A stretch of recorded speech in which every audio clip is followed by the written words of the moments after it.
Quem tiver com a palavra de Deus, abre em Lucas capítulo 12, a partir do versículo 13. Vocês estão no amém ou na misericórdia? Acharam?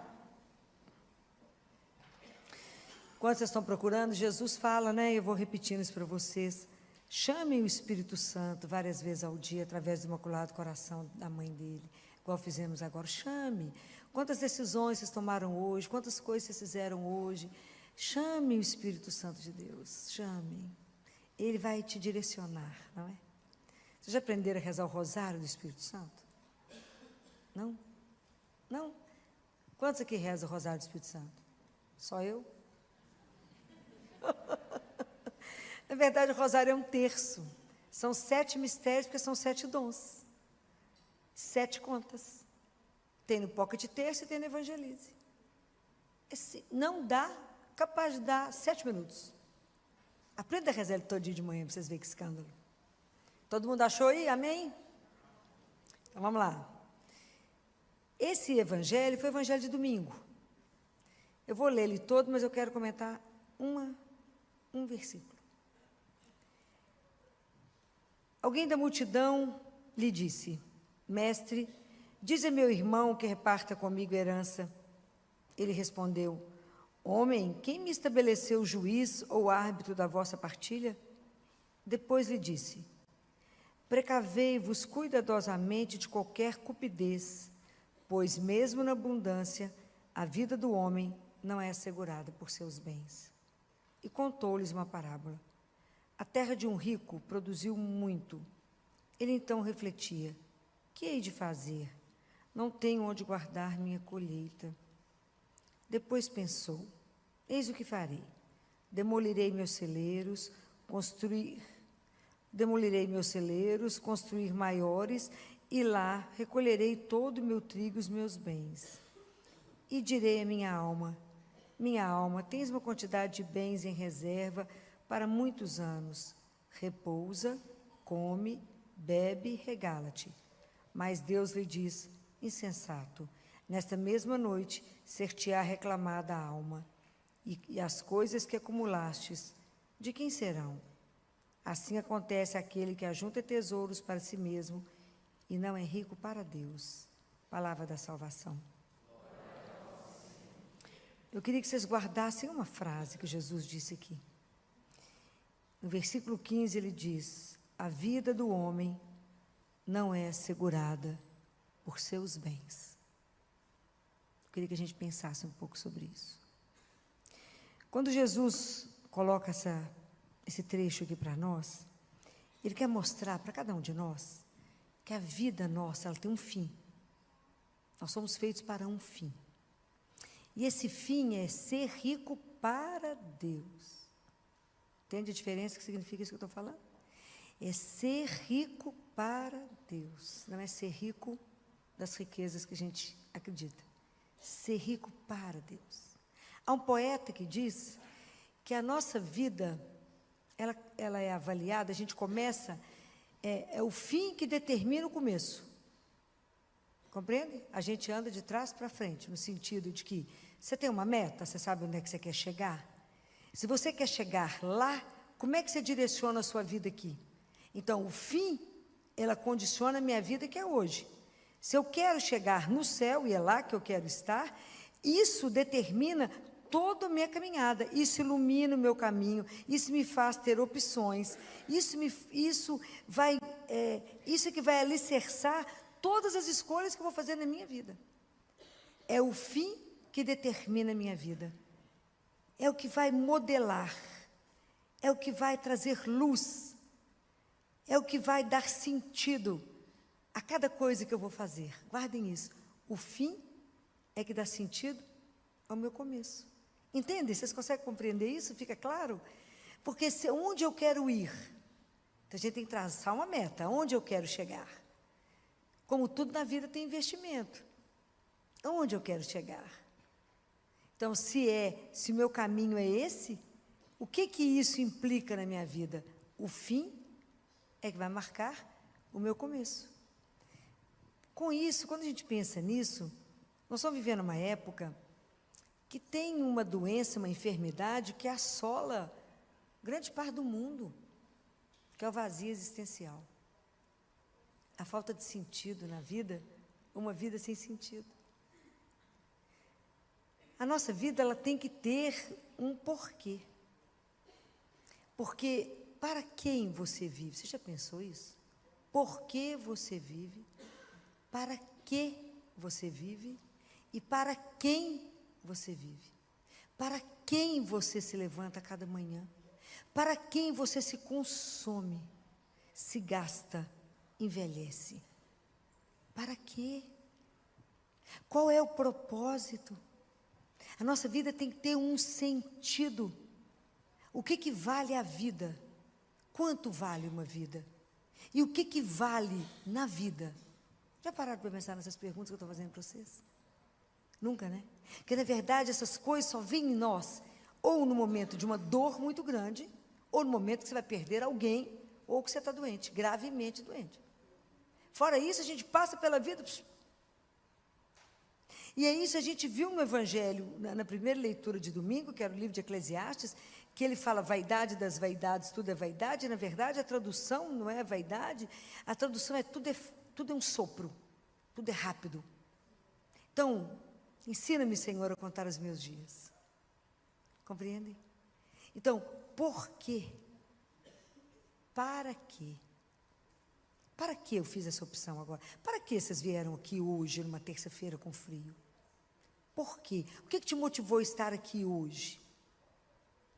São essas coisas que a gente tem que pensar. Não sou eu, é Jesus.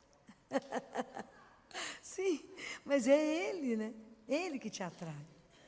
Então, esse vazio existencial, essa falta de sentido, isso vai caminhar para um tédio. E por uma, sabe, é um tédio e a pessoa ficando, é um desânimo em relação à vida. Sabe quando se arrasta pela vida? Sabe quando a pessoa perde o desejo, como ela não tem um objetivo, ela não tem uma razão para que ela vai lutar na vida. Ela não tem algo porque ela vai viver uma paixão na vida. Porque se você tem uma paixão, uma meta na vida, você vai lutar por aquilo. Você tem uma razão para levantar, para correr, para poder montar alguma coisa. Todos nós queremos ter uma vida cheia de relatos, cheia de casos, cheia de encontros, cheia de realização, cheia de sonhos e desejos. Quando você não tem nada disso na vida, a vida se arrasta. Só que ela não é um mal-estar, assim, passageiro. Ela é uma coisa que vai envolvendo a nossa vida, essa ausência de sentido, ela vai te envolvendo e de repente você está uma pessoa cética, uma pessoa completamente desanimada, uma pessoa que nada te motiva, tudo se arrasta. O que você tem? Nada. Tem vontade de fazer o quê? Nada. Sabe quando fica uma água de chuchu rala? Nada tem gosto. Não tem paixão, não tem alegria, não tem prazer, não tem algo que contagia. É que a figura morta, falta deitar. Fala, coitadinha, dorme, minha filha. Já está morta. Então é isso que Jesus está falando. A nossa vida, ela não consiste, não é assegurada pelos bens. Então, quando você tem esse vazio existencial, essa ausência de sentido, tanto faz deitar, levantar, fazer sol, fazer chuva, você não tem uma razão por que você se levanta. Você não tem uma razão por quê, nem para quê. O coração do ser humano, o nosso coração, ele tem duas coisas. Ele é feito de material nobre. Qual é o material nobre que tem no nosso coração? Capacidade de amar. Lembramos que nós somos feitos à imagem e semelhança de Deus. Capacidade de amar é extraordinária. A capacidade de entrar em comunhão. A gente entende que somos irmãos. E a capacidade de se abrir para Deus. Essa é a matéria nobre do nosso coração. Mas o nosso coração, ele também tem o lado da fragilidade, o lado das nossas inseguranças, porque isso é feito pelo fato de a gente ser criatura. Se somos criatura, nós temos limites. Nós não somos o Criador. Essa nossa insegurança com as coisas gera em nós medo de morrer para ontem, né? Tem pavor de morrer. Tem medo do futuro, tem uma insegurança muito grande.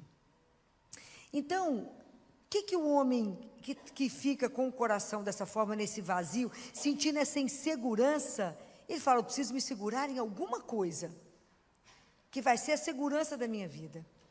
E o que Jesus fala é isso, cuidado, cuidado.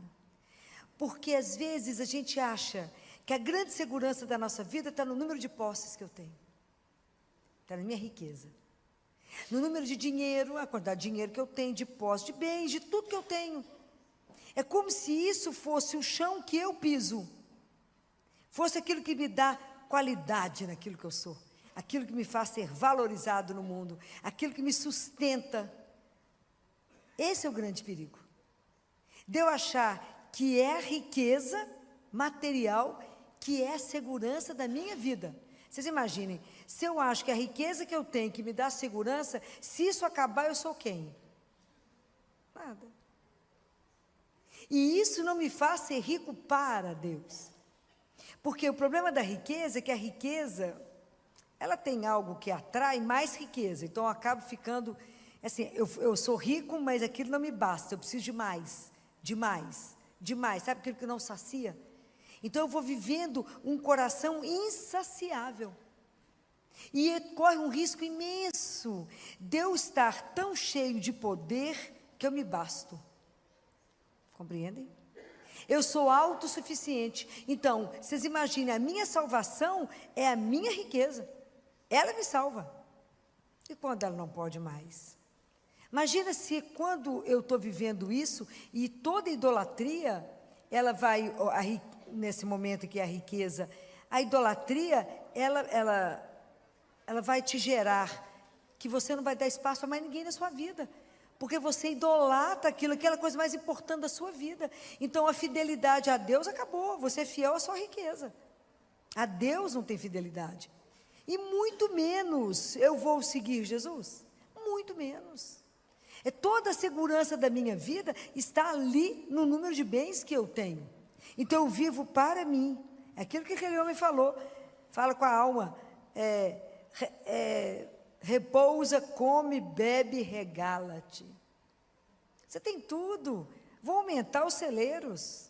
Vamos multiplicar. Mas para mim, para guardar para mim. Quer dizer, a completa noção de que tudo que eu tenho vai ficar. Tudo que eu tenho. O que vocês acham que Jesus fala? Que a gente precisa de ser rico, ele fala aqui. Que não adianta você entesourar as coisas para você mesmo e não ser rico para Deus. O que vocês acham que significa ser rico para Deus? O que vocês acham? Isso não chega para vocês? Afinal, eu não sei o que é isso, não. Ser rico para Deus, Deus nos dotou com a vida, e cada um de nós, Deus nos deu, enriqueceu com milhares de talentos, ok? Cada um de nós aqui tem um talento, ou muitos talentos, muitas coisas guardadas.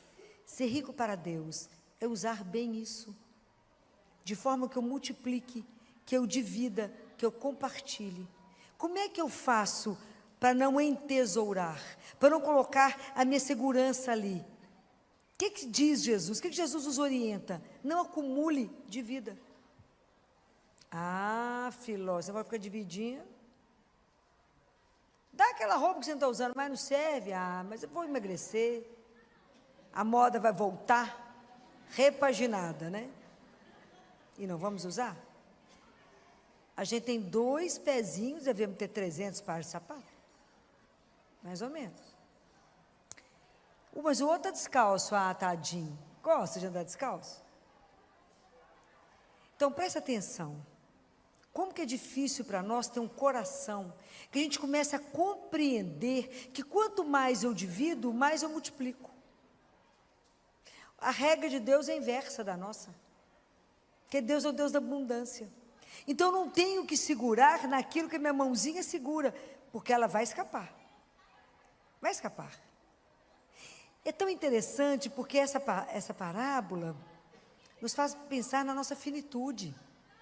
É do fim que a gente começa.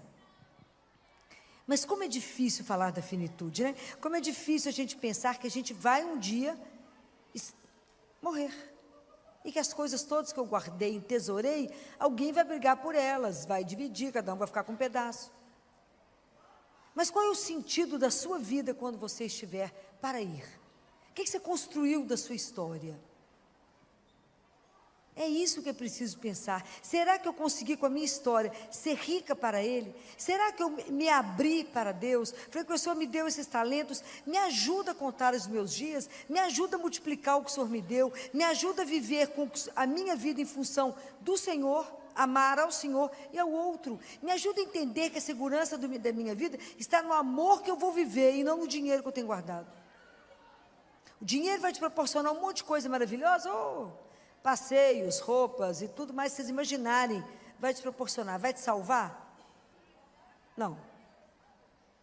Então use o dinheiro. É proibido ser rico com o teu dinheiro? Não. E ele só não pode ser seu dono. Você não pode fazer do dinheiro seu ídolo. Você usa dele, ele não usa de você, é inverso. O seu dinheiro você pode beneficiar e ajudar um monte de gente? Pode. Então isso é um bem? É um bem. Eu só tenho que saber administrar. Esse é o segredo. Ele não pode me dominar. Ele não pode ser a segurança da minha vida. A segurança da nossa vida só tem um nome e é Jesus. Essa é a grande segurança. A hora que tudo falhar, a hora que de repente for quebrar. Não sei se vocês lembram, né, gente? Tem muita gente nova aqui. Mas quando nós tivemos aqui uma época, o governo, na época do Collor, quando todo mundo acordou de manhã, o dinheiro estava todo bloqueado. De todo mundo, lembram disso? Quantos suicidaram? Na minha cidade, muita gente. Quantos suicidaram? A segurança está no dinheiro que você tinha. Compreende? Isso aqui é para que a gente possa acordar. Aonde de verdade você põe a sua segurança? Aonde é a segurança? Gente, que eu fico pensando, quem é o homem para Deus amar a gente tanto como Ele ama?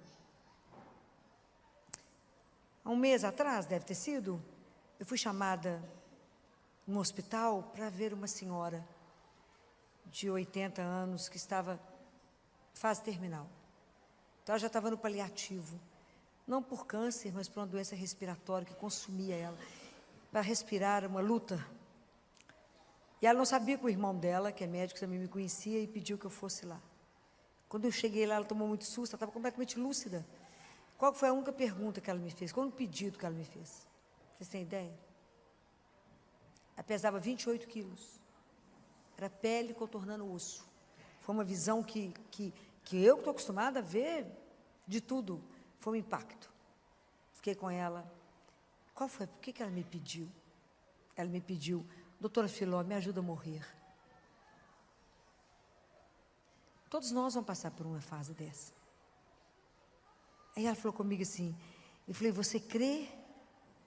Muito. Está preparado para encontrar com ele?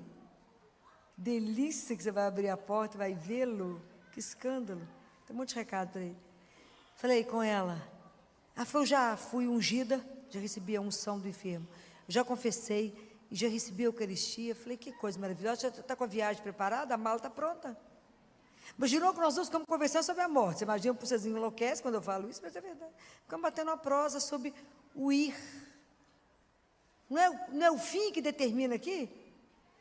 Então, a nossa ida também tem que ser cheia de esperança, de certeza que a morte é Ele que descreve. É abrir uma porta, do outro lado estou eu. Por que vocês pensam nisso com tanta tristeza? Ele fala. Porque o nosso coração está cheio de apego. Porque o nosso coração está cheio de apego. O que se você parar hoje e pensa, o que seu coração está tão aprisionado? Quais são os bens que estão te aprisionando e não deixam você voar para Deus? Não deixa você estar completamente livre para Ele e falar, faz o que o Senhor quiser. O Senhor é minha segurança. Falar, filho, se Ele tirar meu dinheiro, o que vai ser? Deus não é irresponsável, Ele te ama. Ele conhece, Ele sabe. Fala, está morrendo de medo. O que de verdade te motiva? Qual é a grande paixão que te põe a caminho para viver aqui o tempo que você tiver, seja 100, 50, 70, sei lá quantos anos Ele quer que você viva, com que intensidade de amor você vive esse caminho? Porque se você vive por causa dEle, com Ele, para Ele e nele, tudo que você decidir, é por causa dele. Eu não vou acumular o quê? Pois se eu tenho dois, eu dou um para o outro. Eu nem quero. Estou andando, eu sou peregrino, estou de passagem. Se a mala ficar pesada, eu não ando. A gente tem ódio quando viaja, tem que andar muito no aeroporto. Fala, por que eu estou assim de roupa? Ódio, não sabe andar com pouco. Imagina, nós estamos aqui a caminho. Comece a observar o que você pode soltar, que às vezes a gente projeta, não, esse cargo que eu tenho, essa posse que eu tenho, essas ideias que eu tenho, é Deus que quer para mim, ou isso é uma projeção daquilo que você quer? Pare e pensa, como é que você está construindo a sua história? Como é que você está se preparando para ser rica diante dEle? O que nós vamos levar diante do Senhor nosso Deus? Ele está falando, acorda enquanto é tempo. Cuidado, a maior tentação que vocês vão ter como seguidor meu. Ele fala, é procurar a posse, a segurança de vocês, ser colocada onde ela não está. Não está nos seus títulos que você carrega. Não está no seu conhecimento, não está nos seus saberes, nem está na fortuna que você carrega. Está somente na sua capacidade de amar. Nós só seremos avaliados pelo amor. Guardem isso. É só o amor, é o próprio amor que vai nos julgar. Nós vamos ser julgados diante de uma criança, né? O próprio amor. Então que a gente não guarde no nosso coração mesquinharia. Nosso Deus é o Deus da abundância. O pessoal fala, filho, você vai ficar dando isso tudo, o pessoal vai ficar meio mal acostumado. Eu falei, gente, mas Deus fala isso com você? Deus, quando dá, Ele exagera. Ele é Deus, Ele não retém nada. Jesus não reteve nem a mãe, até a mãe deu tudo que tinha. Morreu nu na cruz. Jesus veio rico. Ele era milionário, tudo, dono de tudo. Se fez pobre para nos enriquecer. E nós que somos pobres tentamos ser ricos de quê mesmo, gente? Nada é nosso. Nada nos pertence, mas tudo que Ele te deu são meios da sua salvação. Aprenda a usar o que Ele te deu. Sua beleza, o seu talento, a sua riqueza, a sua capacidade de comunicar, a sua capacidade de doação, a sua influência que pode melhorar a vida de tanta gente, o seu cargo de poder que pode abrir caminho para tanta gente. Transforme a vida das pessoas se você puder.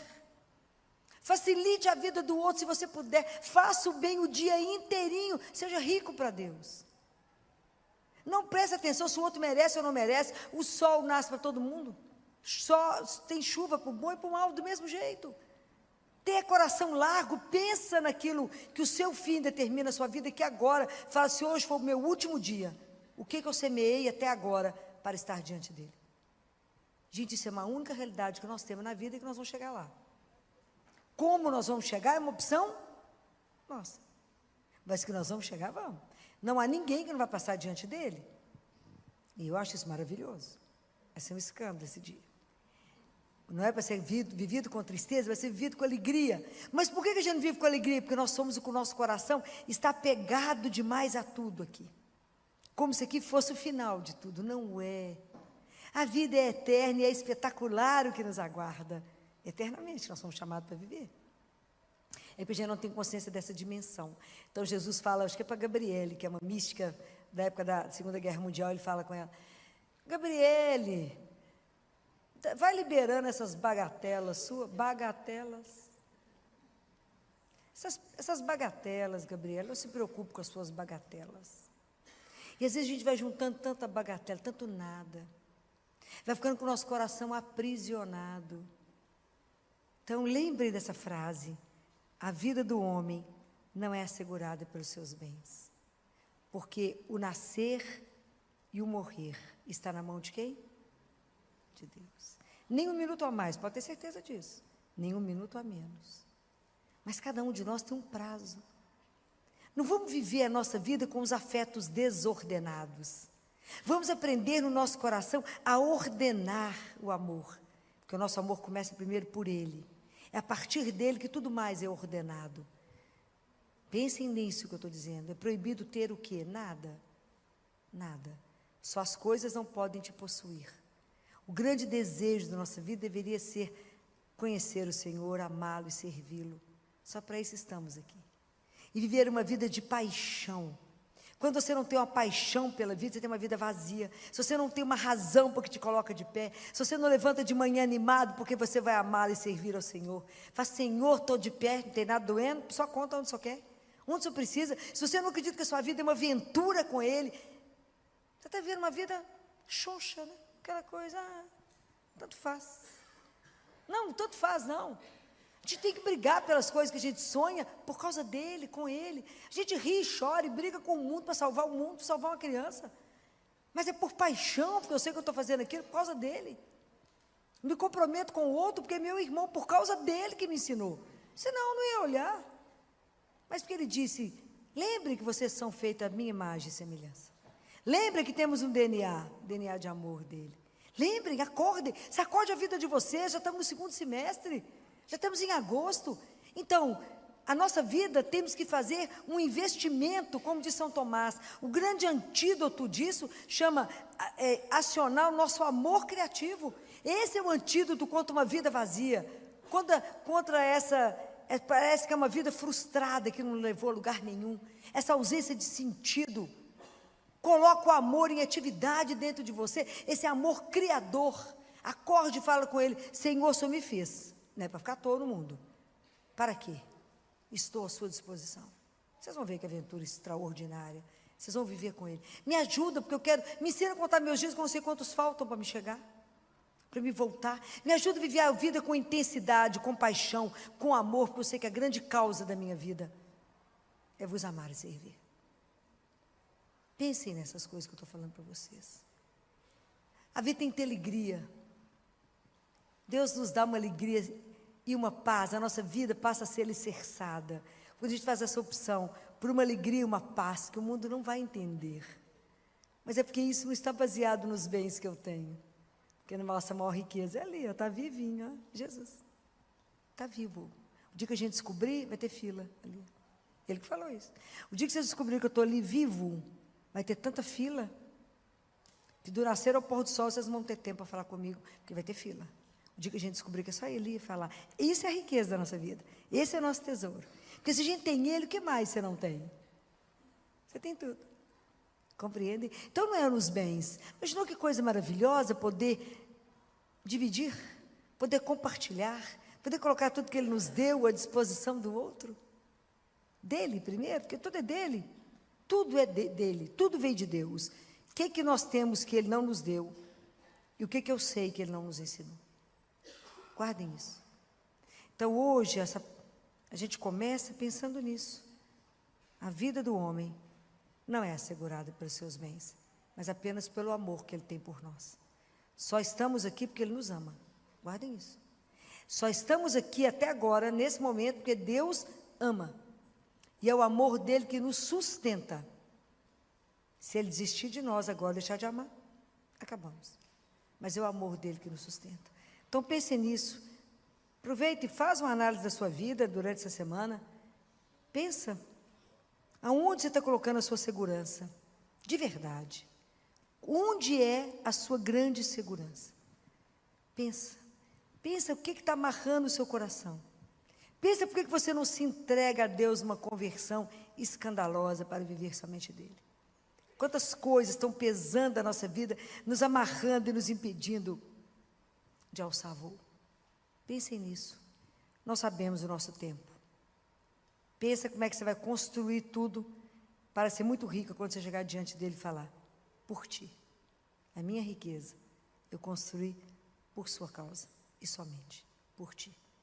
Então, que Deus nos conceda essa graça, né? De abrir os nossos olhos, nosso coração, para as verdades. Porque senão a vida nos enrola. O mundo é tão cheio de ilusão, tão cheio de nada. E às vezes a gente coloca o nosso coração, a nossa felicidade naquilo que não nos leva a lugar nenhum. A única razão da nossa felicidade, da nossa segurança, da nossa alegria é Jesus. Não existe ninguém mais doce.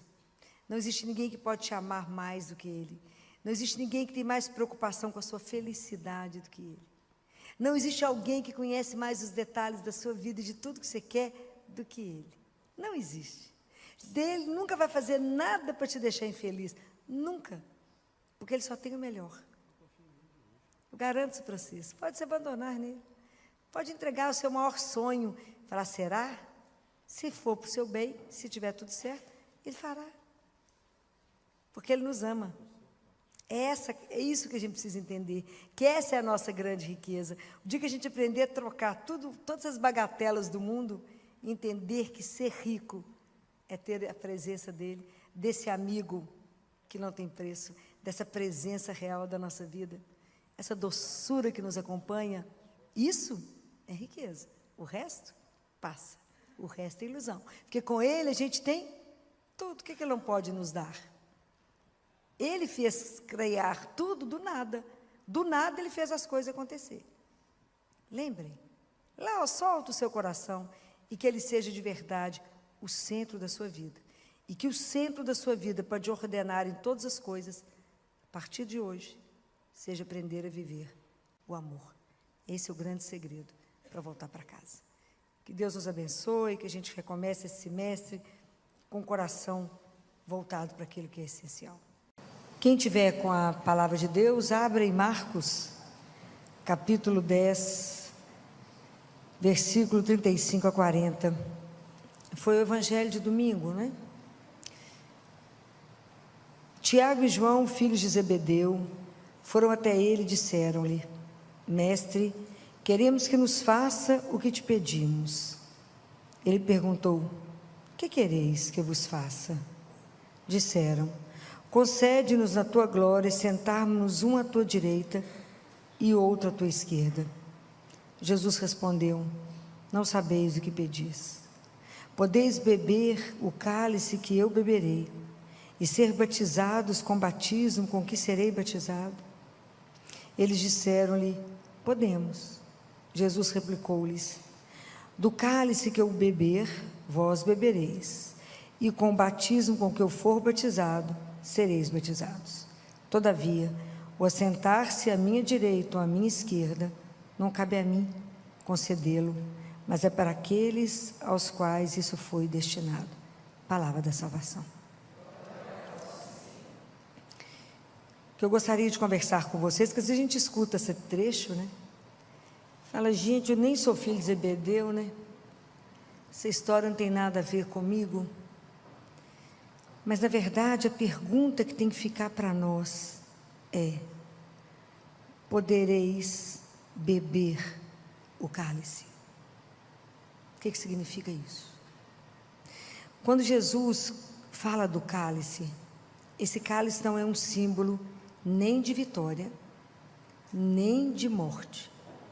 É um símbolo de vida, cheio de alegria e de tristeza, mas que, bem vivido, é um caminho nosso de salvação.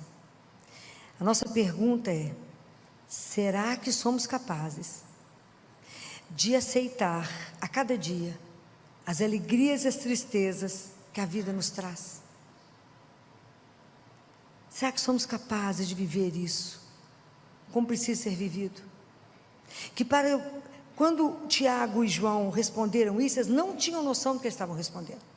Porque às vezes um primeiro momento é simples falar: você pode beber o cálice? Fala: posso. Mas para beber o cálice, eu preciso segurá-lo, elevá-lo e bebê-lo. São 3 movimentos que a gente precisa compreender isso. Então, Tiago e João não tinham noção de quem era Jesus. Eles ainda não tinham noção que o líder deles seria morto, era colocado numa cruz. Eles não tinham essa dimensão. Eles ainda não tinham imaginado que o líder deles acabaria assim, não é? A ilusão que eles tinham era que caminhariam com Jesus, mas que teriam uma recompensa. Quando em Mateus a mãe deles fala com Jesus, ela fala: ordena que um filho meu senta à direita e à esquerda. Então eu quero uma recompensa concreta. Nós queremos poder, dinheiro, fama e sucesso. É isso que nós queremos. O que eles imaginavam? Que quando Jesus assumisse o reino, ele ia julgar os romanos para lá. Jesus assumiria o reinado, estabeleceria um grupo dele de ministros, e cada um assumiria um cargo, e eles teriam total sucesso. Vocês imaginem quando Jesus falou: vocês podem fazer isso? Podemos, ó. Aí vocês imaginam quando eles começaram a caminhar com Jesus e começaram a perceber que o reino não era bem isso. Quando é que eles podiam imaginar que eles iam ter que viver daquele sim? Quantos sims? Quantos sims seriam dados? Não é fácil.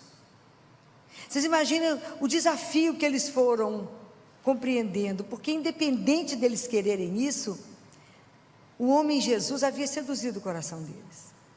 Que diante de Jesus, eles tinham vivido coisas que nunca mais eles iriam viver. Viveram uma liberdade interior, viveram e viram um amor, um cuidado. Tudo que Jesus fez com cada pessoa, toda a forma de Jesus conduzir tudo, aquilo havia seduzido o coração deles. Havia seduzido. Mas eles já tinham ouvido falar, mas não tinham vivido o que Jesus disse, que uma coisa é ser servo, outra coisa é ser senhor. Você tem que ser o servo e não o mestre. Você tem que lutar para ser o último e não o primeiro. Vocês imaginem o que é viver isso na prática. Uma coisa é ouvir, outra coisa é viver. Imagina quando eles foram entendendo o que significava essas coisas que Jesus falou. Que eu vou andar com ele, mas a recompensa é nenhuma. Então, vivendo no mundo onde vivemos, onde tudo que eu faço, o propósito tem que estar ali imediata, resposta imediata. Quando Jesus faz essa proposta, faz proposta para nós e fala: podeis beber o cálice? Podeis de verdade pegar a sua vida nas suas mãos e assumi-la? E entender que a sua vida é uma vida bem-aventurada, desejada, querida, sonhada, com um propósito. Que a nossa vida é um emaranhado tanto de alegria quanto de tristezas, frustrações, decepções. Mas vamos poder viver isso sob a ótica de Deus. É um caminho? Que poder assumir a nossa vida e falar: essa é a minha vida, esse é o meu propósito, isso que está marcado é para mim viver. Eu não posso viver a vida do outro, eu tenho que viver a minha vida. Então não tem que ter olhar estrábico, eu tenho que assumir a minha vida e vivê-la de verdade, naquilo que eu creio, baseado nele. Não é uma opção fácil. Essa proposta que Jesus faz para nós, ela é um salto absurdo. É um salto espiritual muito grande, porque caminhar com Jesus, beber esse cálice, ele não nos dá garantia de absolutamente nada. Nós vivemos num mundo que a gente quer garantia absoluta de tudo. Eu quero ter previsão acertada do futuro, eu quero ver, andar com Jesus é ter a vida virada do avesso, é ter garantia zero do que vai acontecer, porque a gente tem que aprender a viver o abandono incondicional. Uma confiança ilimitada em Deus nosso Pai. Por isso é tão difícil beber esse cálice, porque a gente quer garantias, a gente quer um papel passado. Fala: Jesus, eu vou fazer essas coisas para você, mas só vai me dar. Não é isso? Então, por isso essa pergunta mexe tanto conosco, Podeis assumir a sua vida? Podeis assumir que no meio do seu sofrimento, que quando você está sendo esmagado igual uva, você ainda não tem dimensão do vinho que você está sendo transformado. Você não vai fazer da vida do outro, porque você está vivendo uma dor, uma outra dor. Será que somos capazes disso? Nós podemos ver quando Jesus estava sofrendo lá no Monte das Oliveiras, e Tiago e João estavam lá, claro que não deram conta porque dormiram. E quando Jesus, no meio da tristeza, é consolado por um anjo, está lá em Lucas. Isso é tão interessante para a gente começar a compreender essas coisas da dor, Quando Jesus levanta, porque ele percebe os passos que o pessoal está chegando, Jesus chega diante deles, eles falam, Jesus pergunta: a quem procurais? Eles falam: Jesus de Nazaré. Ele fala: sou eu. A turma cai, E Pedro, quando eles vão em cima de Jesus, Pedro pega uma espada e corta a orelha de Malco. Malco era mais ou menos um diácono, ele trabalhava para Caifás, e o sonho de Malco era ser um sumo sacerdote, era substituir Caifás. Mas está escrito no livro do Levítico, que para ser um sumo sacerdote, você não podia ter nenhum defeito físico. E ele tinha que ser ungido, então era ungido a ponta do dedo polegar direito, o polegar do pé, dedo da mão direita e a orelha direita. Aí vem Pedro e corta a orelha de Malco. Desespero de Malco, porque ele não cortou no orelha, ele cortou todos os sonhos da vida de Malco. Malco não poderia mais nem servir ao templo, ele teria que ser um indigente. Vocês imaginam, Jesus vivia naquele momento a maior dor da vida dele, de angústia. Ele não fez da dor dele a dor do outro. Ele pegou a orelha de Malco, pôs no lugar e mandou Pedro guardar a espada. Devolveu ao Malco o direito dele de sonhar. Devolveu a ele tudo, né? Devolveu o sonho, devolveu a vida de Malco. Aí eu fico pensando, às vezes, na nossa dor, né? Quando a dor nos pega de jeito, o sofrimento chega. Até a gente conseguir entender no sofrimento a grandeza de Deus. E a partir do momento que eu vejo a grandeza, eu vejo a presença dele na nossa vida, a gente não vai se sentir só. Mas é um caminho. Por isso que beber esse cálice é tão difícil. Por isso que assumir essa vida junto com ele é tão difícil. Por isso que isso é um caminho de disciplina dura. Porque eu tenho que responder isso todos os dias. Vocês imaginam que, assim como os discípulos tiveram que fazer tantas viagens, sofreram tanto martírio, nós vivemos hoje alguns martírios brancos. E nós temos que, o dia inteiro, fazer escolhas, e que eu tenho que viver e avaliar se essa escolha pertence ou não a Deus. Então eu posso realmente beber esse cálice, eu posso pegar a minha vida com jeito e falar, essa é a vida sonhada. Eu posso erguer a minha vida em direção a Deus e ao outro e falar, nós caminhamos juntos, hoje você me ajuda, hoje eu te ajudo. Caminharmos em comunidade, criarmos uma comunidade de amor, porque foi isso que ele fez na cruz. Porque quando Jesus bebeu o cálice até o fim, ele nos devolveu o sonho do céu. Deus nos reconectou a Deus e nos reconectou uns aos outros. Então ele criou uma comunidade de amor. E como que é difícil para nós viver essa comunidade de amor. Que luta é para nós vivermos isso. Então podeis viver? Será que vocês estão querendo andar comigo somente para ter uma recompensa? Somente para ter um brilho, para ter um sucesso, para ter um momento de glória? Caminhar com Deus é chão batido. Ninguém vê, a não ser Ele. São opções de uma vida sem brilho, mas é a opção de uma vida que o dia inteiro eu faço opção por ele, pelo irmão, por causa dele. A gente aprende a viver um amor. Então quando a gente vai beber esse cálice até o fim, isso é uma atitude de vida, baseado na confiança, baseado na esperança e baseado numa entrega incondicional.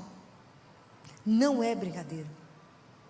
Então quando Jesus viveu esse cálice até o fim, que ele bebeu até o fim, ele fez e nos ensinou uma entrega incondicional ao Pai.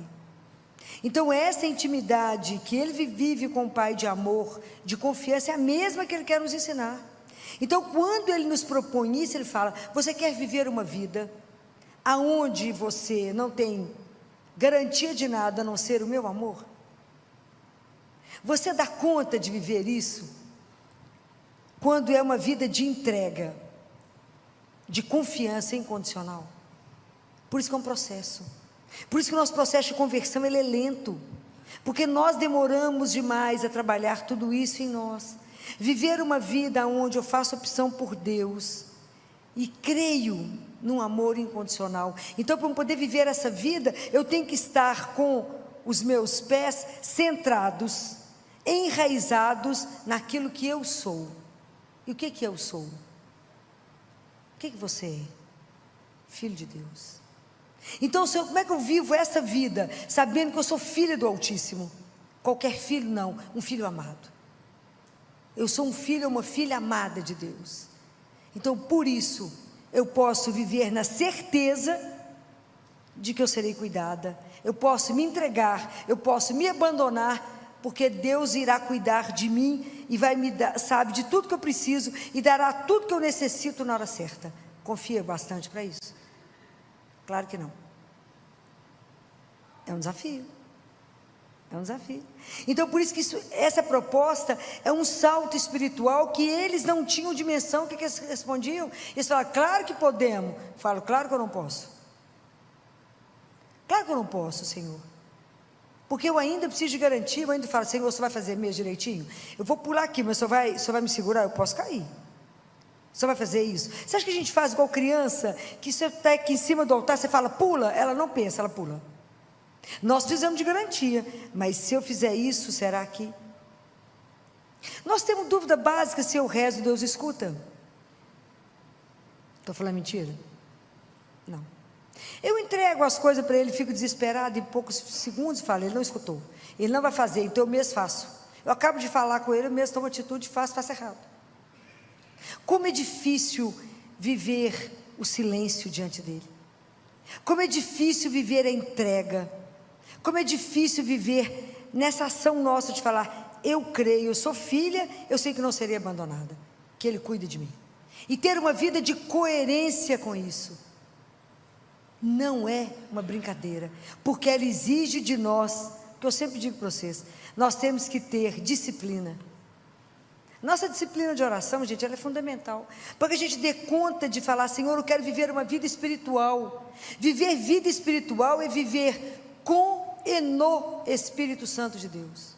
Não tem outro caminho, não tem outro Espírito para vocês viverem, não, é nesse.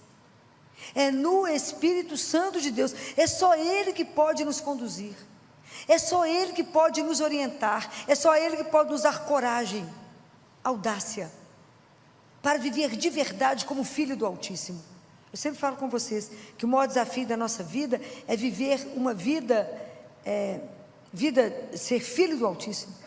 Não tem um desafio tão grande quanto esse, ter um comportamento que revela que somos filhos dele, viver nesse abandono, nessa entrega radical, de falar, Ele é meu Pai, e Ele fará. Não, se eu não tiver um monte de segurança na conta bancária, no nome, nas pessoas importantes e famosas, isso serve para quê mesmo? Para nada.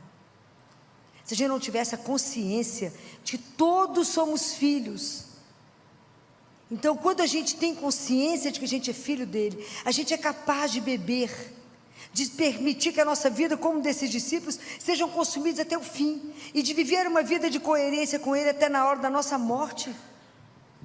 Hoje é dia de João Paulo II, aos 25 anos de idade, ele se tornou padre, aos 38, se não me engano, bispo, aos 58, papa,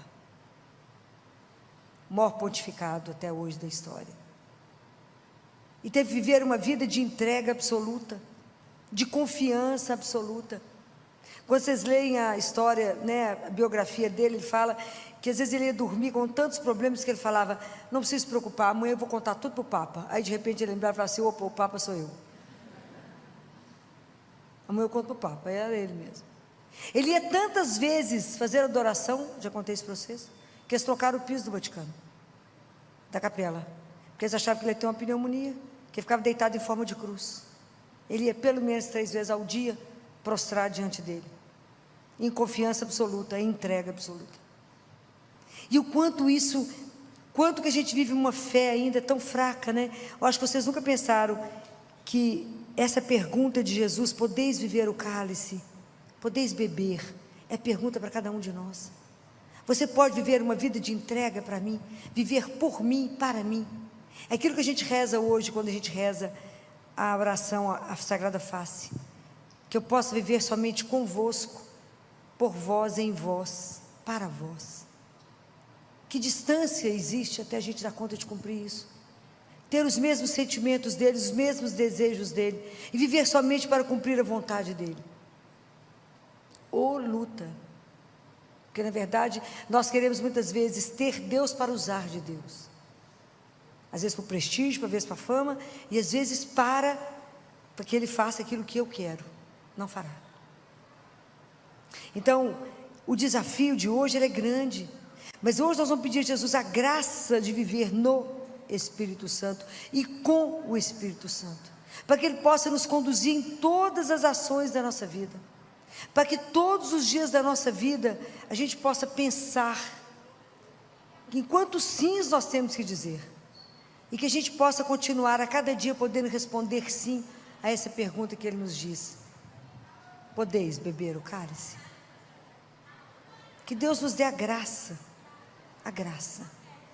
de pensar com profundidade na nossa vida hoje, de como que nós estamos vivendo a nossa vida, com que propósito nós estamos vivendo a nossa vida, para onde queremos, aonde queremos chegar, que a gente possa colocar a nossa vida a serviço dele e do outro, porque nenhum de nós se salva sozinho, mas que a gente possa chegar juntos na casa do Pai, que Ele possa trabalhar em nós essa coragem de cada momento da nossa vida dizer sim a Ele. Qual recompensa você vai ter? Não é essa preocupação, não é essa, não tem que fazer isso para receber aquilo, é sem preocupar, é simplesmente se entregar àquele que por amor me fez, por amor me criou, por amor cuida e por amor espera cada um de nós. Deus espera por nós.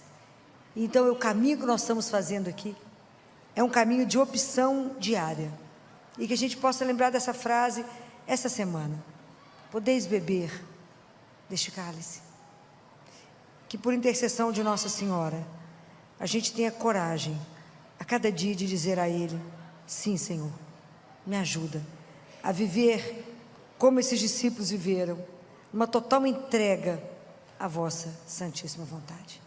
Louvado seja nosso Senhor Jesus Cristo.